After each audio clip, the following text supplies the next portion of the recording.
Fiery town hall meeting in Roswell tonight. So many packed City Hall, the fire marshal had to shut the doors. Republican Congressman Rich McCormick faced a tough crowd with tensions running high over President Donald Trump's DOGE program being overseen by billionaire Elon Musk and, of course, immigration, health care, and the border. 11 Alive's Cody Alcorn barely was able to get himself inside City Hall tonight. So, Cody, the congressman was not in friendly territory, right?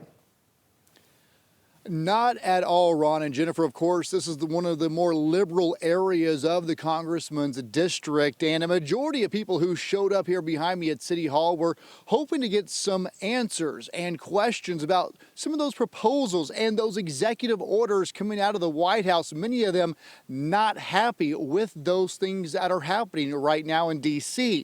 Now, I'll tell you, we were actually hoping to get some reaction from the congressman himself as well about the large turnout here tonight, the atmosphere inside chambers, and of course, just the concerns we heard from the voters who showed up tonight. But the congressman declined an interview. Now, as I mentioned, there were a couple hundred people who came out here tonight filling council chambers. Then the rest filled up overflow rooms inside City Hall.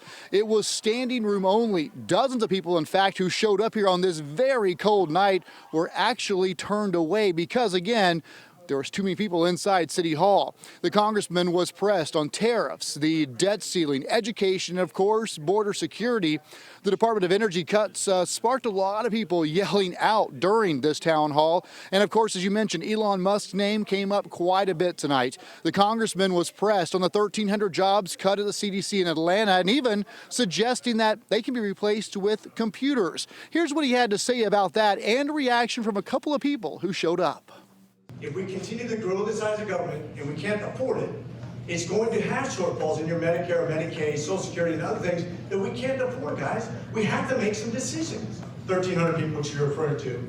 A lot of the work they do is duplicitous with AI. Once again, one of the problems we have.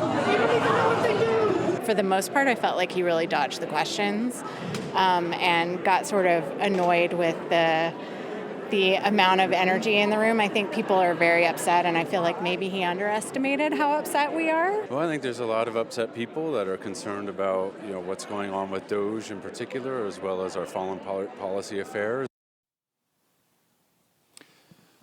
The congressman recently faced some backlash over his comments about the federal aid freeze that could have impacted the school meals programs across the country. He suggested teenagers should work for their food instead of relying on the government. Now, tonight, he did clarify while he does support the White House's efforts to freeze federal aid, he believes all kids should still have access to healthy meals at schools. And again, while things were heated here tonight, for the most part, people remained calm. There was one gentleman who was escorted out by Roswell police after yelling out some profanity at the congressman. But again, he kind of knew what he was getting himself into here. As I mentioned, we are in one of the liberal parts of his district.